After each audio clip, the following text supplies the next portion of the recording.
नमस्कार। मेरा नाम भाऊ तोरसेकर। आप देख रहे हैं प्रतिवाद। दोस्तों, ये मेरा भाऊ तोरसेकर का हिंदी यूट्यूब चैनल है। प्रतिपक्ष मेरा मराठी यूट्यूब चैनल है। जो लोग सिर्फ हिंदी में मुझे यानी भाऊ तोरसेकर को सुनना चाहते हैं वो कृपया प्रतिवाद को सब्सक्राइब करें। दोस्तों, आज महाराष्ट्र, हरियाणा और दिल्ली के चुनाव के बाद जो परिस्थितियां बनी है, जो माहौल बना है राजनीति का, उस पर चर्चा करना चाहता हूं। और अपने आप उसमें बिहार का नाम आ जाता है। आपको मालूम है कि इस साल के अंत में, शायद अक्टूबर नवंबर में, बिहार का चुनाव होने जा रहा है। और 2005 से लेकर लगातार 20 साल पार्टी या गठबंधन बदले, फिर भी नीतीश कुमार ही बिहार के मुख्यमंत्री बने रहे। एक समय था 2014 में, 10-11 साल पहले, जब मोदी जी बड़ी भारी बहुमत से देश के प्रधानमंत्री बने। उनके खिलाफ राजनीति करते हुए नीतीश कुमार ने एनडीए छोड़ दी थी और बीजेपी के खिलाफ जाकर उन्होंने बिहार का लोकसभा चुनाव लड़ा था। और उसके बाद अपनी गलती मानकर उन्होंने मुख्यमंत्री पद से इस्तीफा दे दिया था। तो कुछ साल भर के लिए शायद उन्होंने अपने जो भरोसे के साथी थे, जीतन राम मांझी, पिछड़ों में पिछड़े, अति पिछड़े जिनको कहा जाता है, उसी जमात से आने वाले जीतन राम मांझी को अपनी पार्टी का मुख्यमंत्री बनाया। और इसके लिए जिनके साथ जिंदगी भर खुन्नस की राजनीति की, उस लालू को भी नीतीश कुमार शरण गए थे। वो 1-1.5 साल का शायद कुछ समय छोड़ दे तो 2005 से लेकर आज तक नीतीश कुमार बिहार के मुख्यमंत्री बने रहे। और फिर से आने वाला चुनाव, यानी चौथा या पांचवा चुनाव होगा शायद, वो मुख्यमंत्री बने रहना चाहते, एटलीस्ट दिखाई तो ऐसा देता है।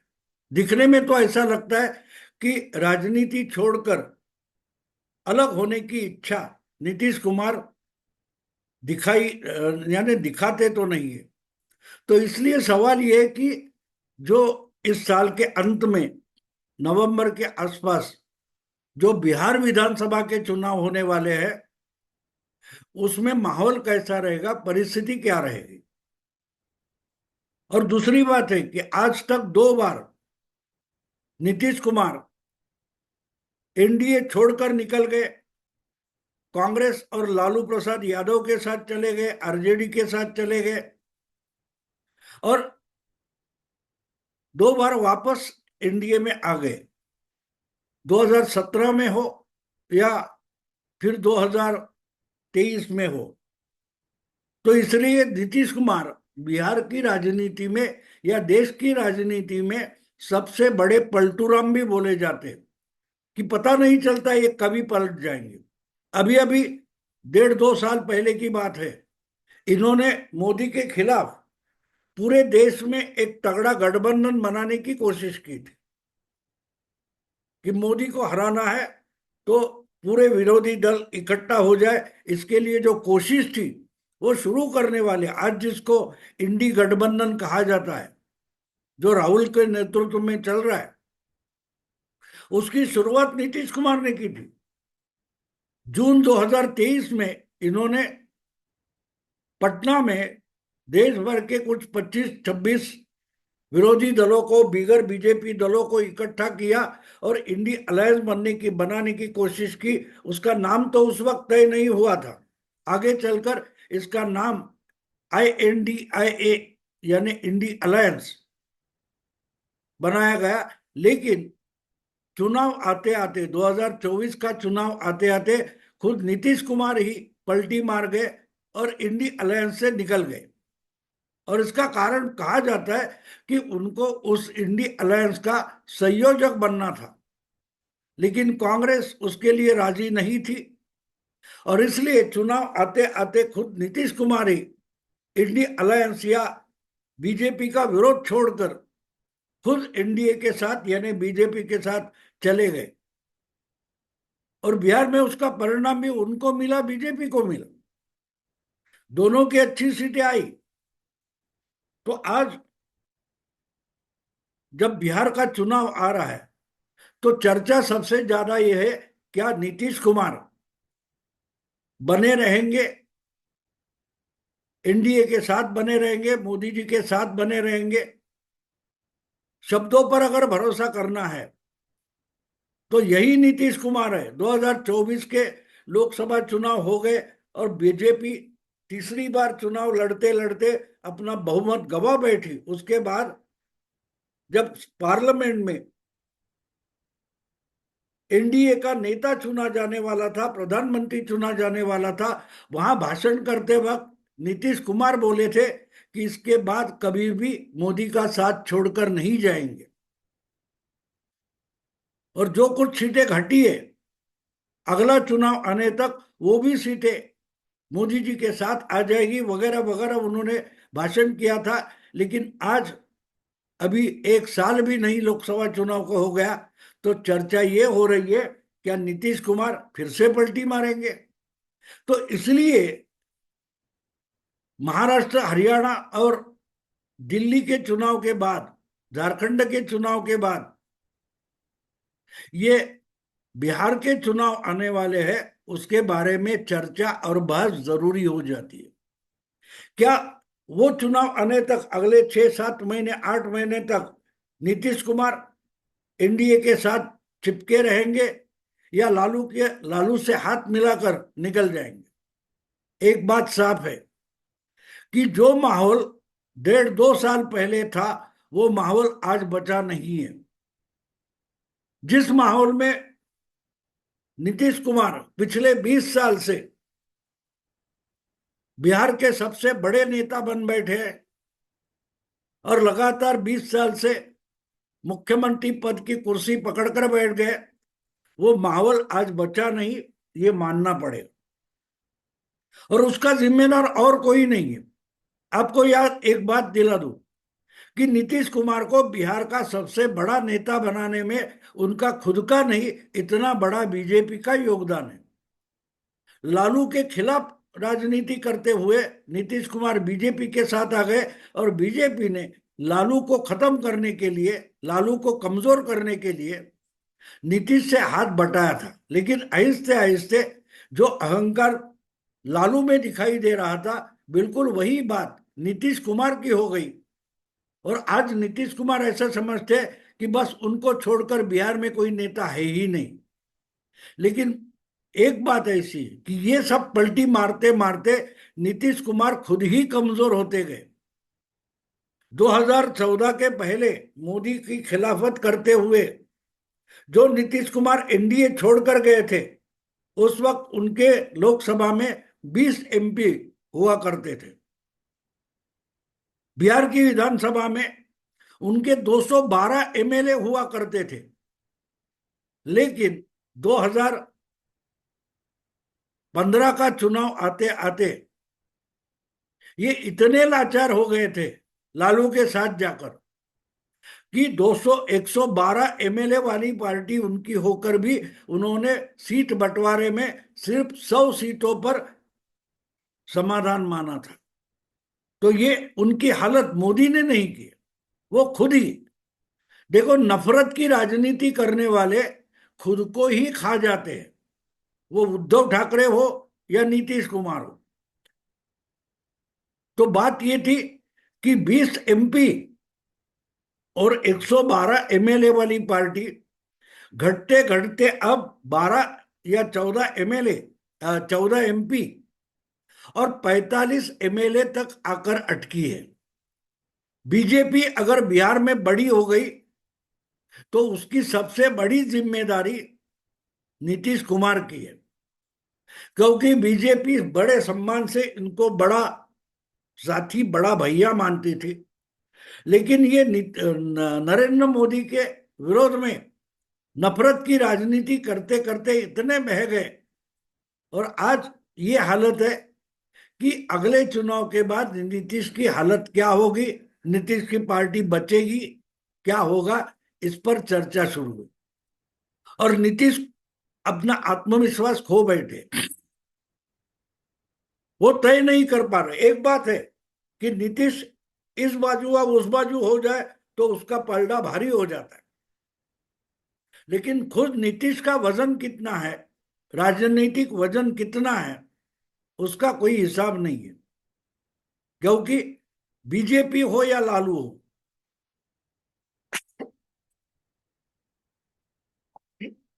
बीजेपी या लालू कांग्रेस का गठबंधन, जिस साइड में नीतीश जाएंगे उनका पलड़ा भारी हो जाता है।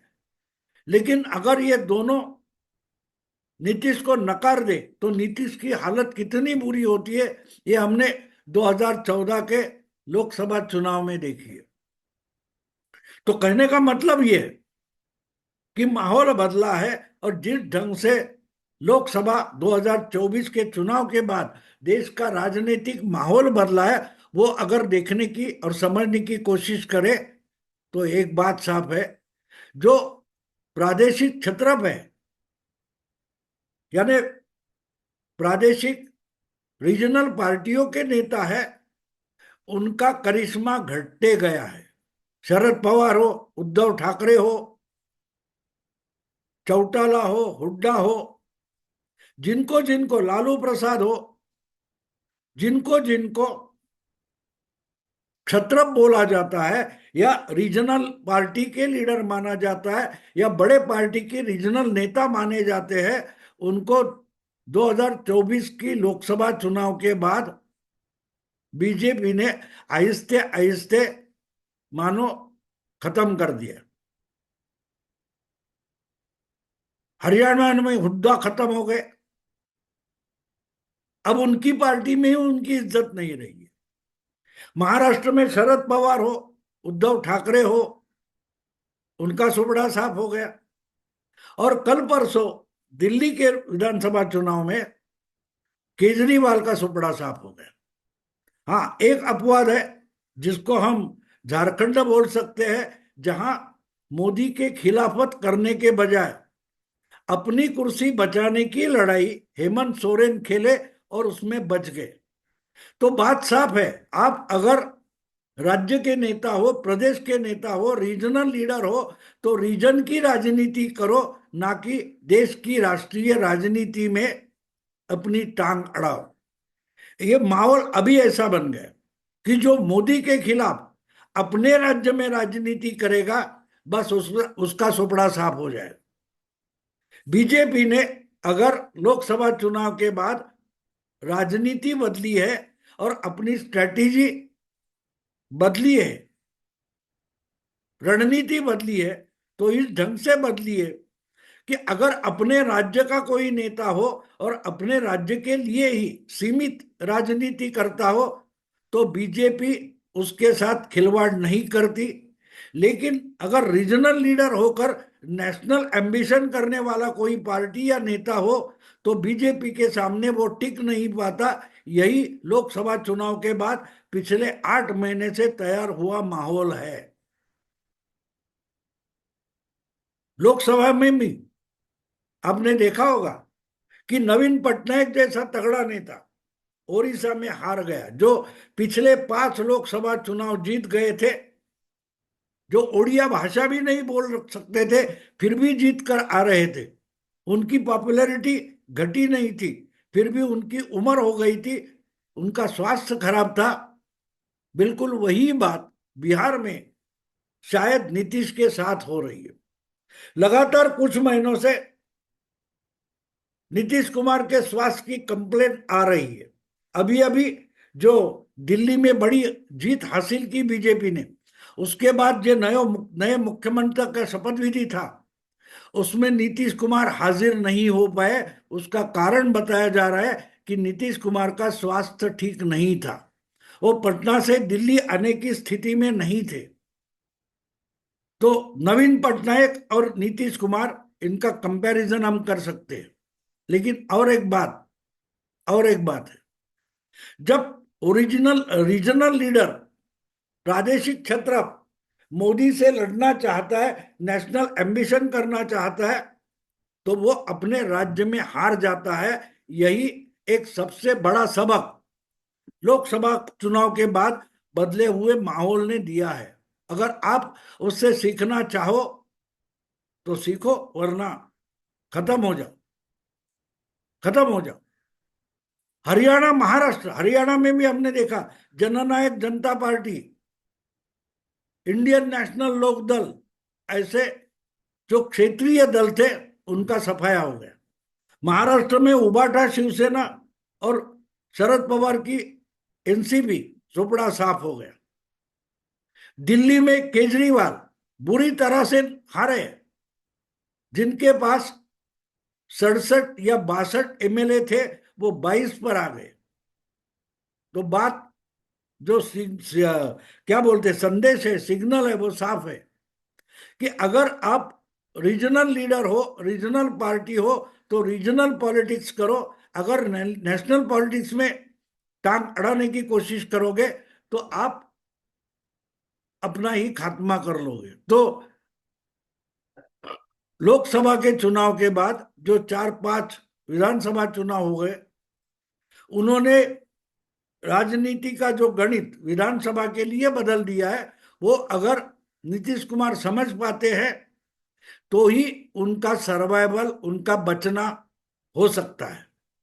अगर इस समय वो पलटी मारकर फिर से मोदी को चैलेंज करना चाहेंगे, लालू कांग्रेस के साथ चले जाएंगे, तो ये समय इतिहास बदला जाएगा। नीतीश कुमार का केजरीवाल हो सकता है, नीतीश कुमार का शरद पवार और उद्धव ठाकरे हो सकता है। और इसलिए मैं मानता हूं कि लोकसभा चुनाव के बाद जो माहौल बना था वो एकदम बदल गया है, और पिछले 5-6 विधानसभा चुनाव के कारण एक नया माहौल पैदा हो गया है कि रीजनल पार्टियां जो है, रीजनल छत्रप जो है, उनको वोटर खत्म करना चाहता है। हाँ, कुछ बातें हैं कि अगर वो अपने रीजन के लिए, अपने राज्य के लिए राजनीति करना चाहता है, तो उसको वोटर माफ कर रहा है, जिसका सबूत उमर अब्दुल्ला है और जिसका सबूत हेमंत सोरेन है। तो बात साफ है, गणित बदला है। बिहार के लिए गणित बदला है। अगर नीतीश कुमार बीजेपी के साथ ईमानदारी से हाथ मिलाकर चुनाव लड़े तो बच सकते हैं, वरना वरना नीतीश कुमार बीजेपी को बिहार में बड़ा बनाकर ही खुद का खात्मा कर सकते हैं। देखते हैं क्या होता है। लेकिन एक बात साफ है, ये सबको समझना जरूरी है कि वोटर जिस ढंग से देश की राजनीति बदल रहा है, मैं मानता हूं कि ये राजनीति का बदलाव मोदी नहीं ला रहे, ना कि अमित शाह ला रहे। ये बदलाव जो है वो खुद वोटर ला रहा है, और वोटर साफ साफ बता रहा है कि नीतीश अगर रीजनल लीडर है तो रीजनल लीडर रहे, वरना आपको भी खत्म करना पड़ेगा। और जिस ढंग से दिल्ली में या महाराष्ट्र में बीजेपी का पलड़ा वोटर ने भारी किया है, वैसा ही बिहार में करना पड़ेगा। ये सबसे बड़ा सिग्नल या सबक नीतीश को लेना चाहिए। मैं मानता हूं कि लालू और तेजस्वी को भी उससे कुछ समझना और सीखना चाहिए। आप बिहार की राजनीति में रहो, कोई बात नहीं, वोटर आपको संभाल लेगा। लेकिन आप रीजनल होकर नेशनल पॉलिटिक्स में टांग अड़ाओगे तो मामला खत्म। दोस्तों, अभी यही रुकता हूं। अगर वीडियो पसंद है तो लाइक कीजिए, शेयर कीजिए और प्रतिवाद को सब्सक्राइब कीजिए। नमस्कार।